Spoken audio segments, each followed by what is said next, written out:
कौनो दुल्हन अपने घर में अपने सास ससुर मर्दे का कितनी सेवा करतिया।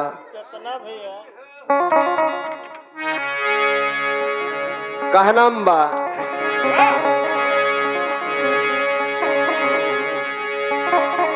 आर मरले बा हो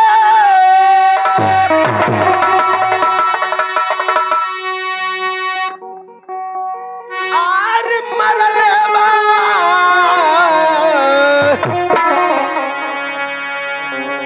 हो मरले बा हो आर मरले बा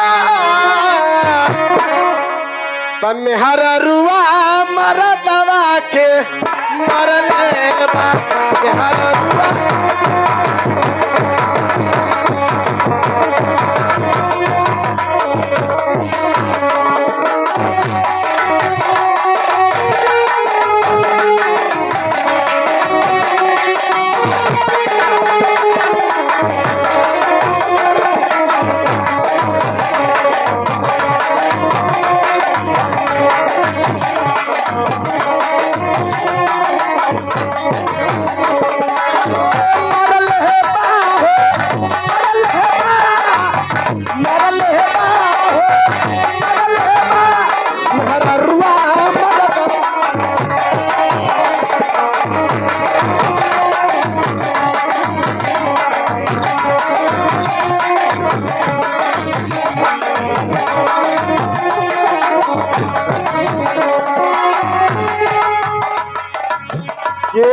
के मरलस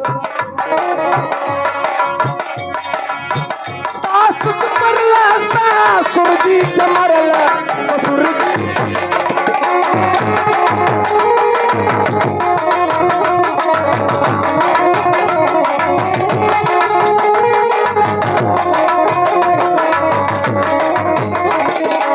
सास के मरला ससुर जी के मरला ससुर जी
और देखिए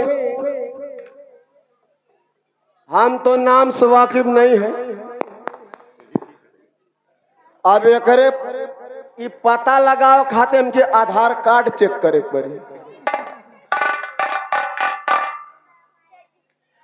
101 रुपया चरणों में कोनो पाठ जुगाड़ करती है। जे भी पैसा दा भैया कौन कौन पर्चा बता दा आए। अच्छा भैया ये लोग ये मारे खड़ा हुआ, ये लोग जो खड़े हमसे बड़े हैं, ये जो लोग खड़े हैं ये लोग हमसे बड़े हैं। आखिर क्यों खड़े हैं? क्योंकि ये लोग हार्ट के मरीज पड़े हुए हैं, इसलिए खड़े हैं। आ तो हम लोग का बुझता हो कि मन बैठल जोकड़वा ना कही, इन लोग की दिक्कत है। ये लोग जो बैठे हैं, जो लोग बैठे हैं ये लोग भगवान से भी बड़े हैं। जो लोग बैठे हैं ये लोग भगवान से भी बड़े हैं। आखिर ये लोग क्यों बैठे हैं? क्योंकि ये लोग हडरुसिल से लड़ चुके हुए हैं। इन लोग का काम तमाम है।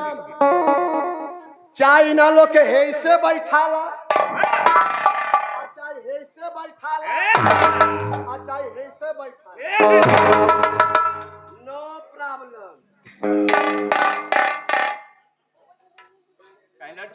लेकिन जो लोग इधर उधर घूम रहे हैं, ये लोग घूमत काहे हैं? जो लोग इधर उधर घूम रहे हैं, ये लोग किसी को ढूंढ रहे हैं। जो लोग इधर उधर घूम रहे हैं, ये लोग किसी को ढूंढ रहे हैं। आखिर क्यों घूम रहे हैं? क्योंकि ये लोग किसी और के चक्कर में पड़े हुए हैं, इसलिए घूम रहे हैं। आज सबसे बढ़िया बीमारी तो उन्हें लोग का जे हाई ले हले हाई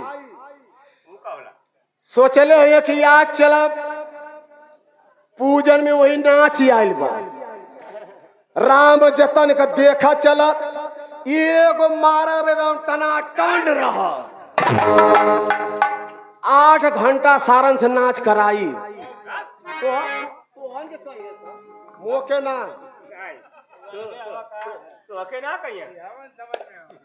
जे हाई लहले बा उनका बारे में।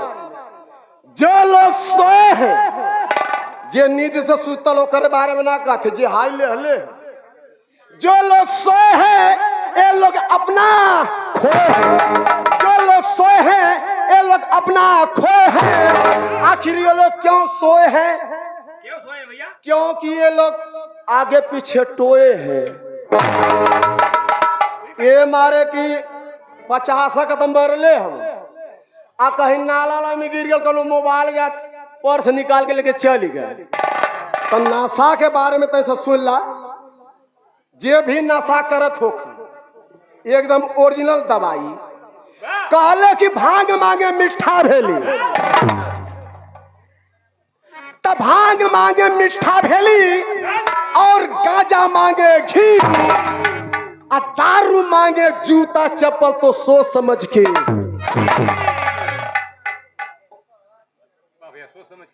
तारी से तरना पैबा, तारी से तरना पैबा, कितनो करबा रुसवाई, तब ध्यान लगा के देखी भैया तो कितना गंदा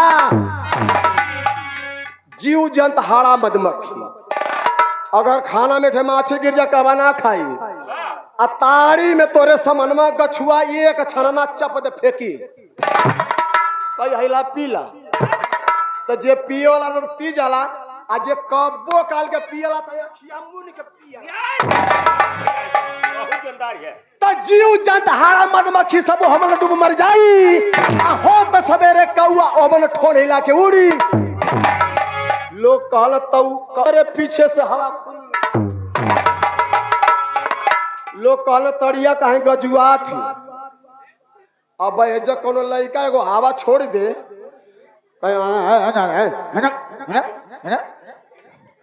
और एक बित्ता का जगह रहे तो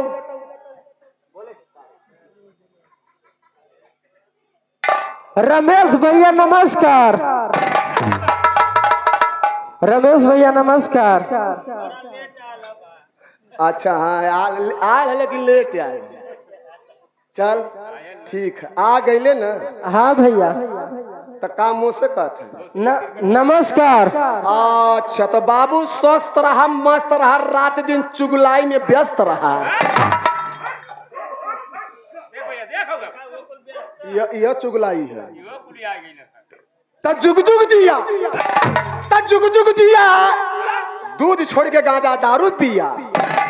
जुग जुग दिया, दूध छोड़ के गांजा दारू पिया, तोहरे माथे पर ताज होखा, अब बढ़िया बीमारी धरे यही घोसी में इलाज होखा।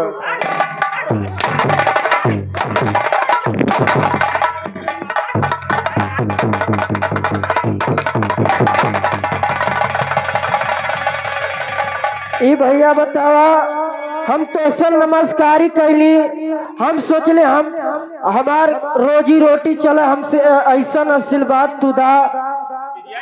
तू हमके पीजीआई में भर्ती करत हवा भैया। बतावा घोषिम तू भर्ती करत हवा। कहो भैया। भैया तो लोग बुरा मत मने इस संविदा पर है। संविदा पर है। आ एकर दादा दूसरे में रहना मृतक पर। ए भैया ई कुल छोड़ा, ऐसा आशीर्वाद हमके तू दा हमार रोजी रोटी चले भैया।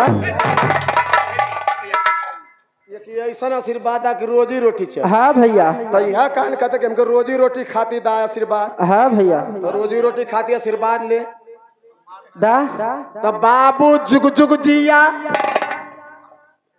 भैया जुग जुग जिया, जाए के कौनो चट्टी चौराहे पर जूता चप्पल सिया, जितनी साजी का पैसा मिले खूब कचिया पिया, आ कचिया पी के जब नाशा होकर तो घरे जाकर मेहरारू को साया झुल्ला सिया। कहो भैया हमारी हर गल साया झुल्ला मेहरारू सिंह।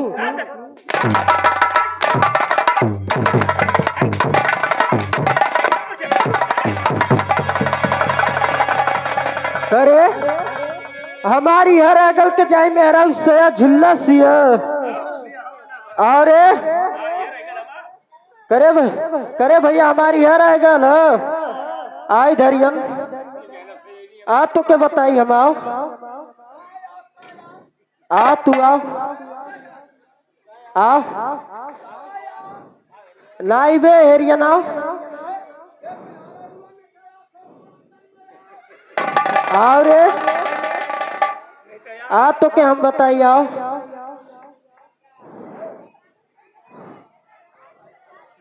आओ ये बता हमके तू ऐसा आशीर्वाद देते हो तो हम मेहरारू की सया झुल्ला सी हमारी हर गल। अच्छा भाजा बता हमारी हर गल ना जा तो के ना आशीर्वाद दे। जा जा मोर भाजा हो गल हो गया कहते हो गया। तब हम जाते हैं। हाँ जा हो गए जो फिर हुए बोला था जो हो गया इस सिर बोलन जला कोई आदमी के। अच्छा भैया जा देखा इस सही है। हाँ अरे भैया जा भैया आप लोग बुरा मत मनिया। ये हमारे बचपन के मित्र यार दोस्त बहुत पुरान दोस्त हमारे संगे भले ना रहला कबो कबो आ जाला। ले बाबू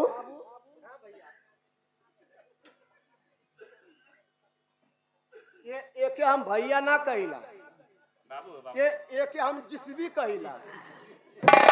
जिस भी ये का है।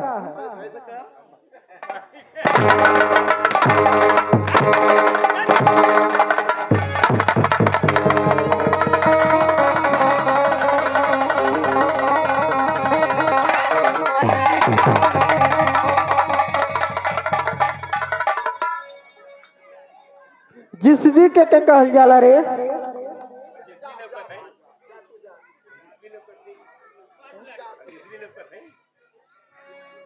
करे हम तो के जिस भी लौकत हई। हाँ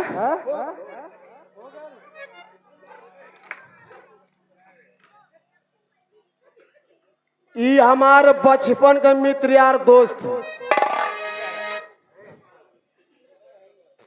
जहिया ही हमारे घरे आ जाला तो हम लोग से सही बता दी हमार मेहरारू तुरंत मीठा पानी लेके दौड़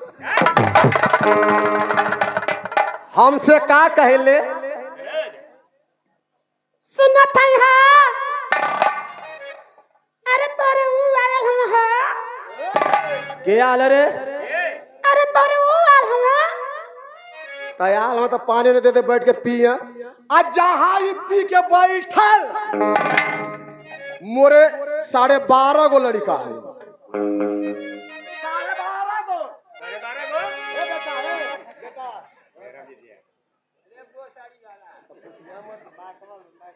12.5 गो लड़का मोरे हम 12.5 गो कैसे हो जाए मर्दवा? ए मर्दवा 12 गो बहरे हम अच्छा महीना का पेटवा में है तो 12.5 को ना भयल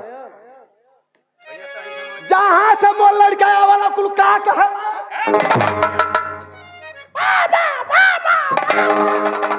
का रे बाबा हम आयल हम के आल रे मामा आयल हम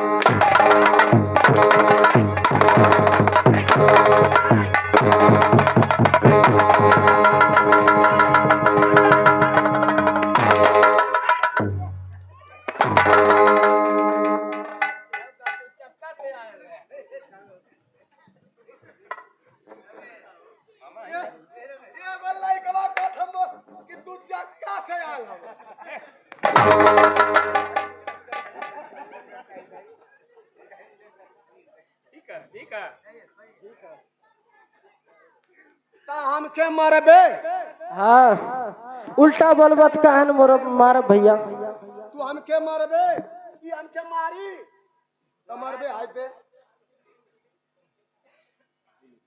तू हमके मरबे तोर ही मजाल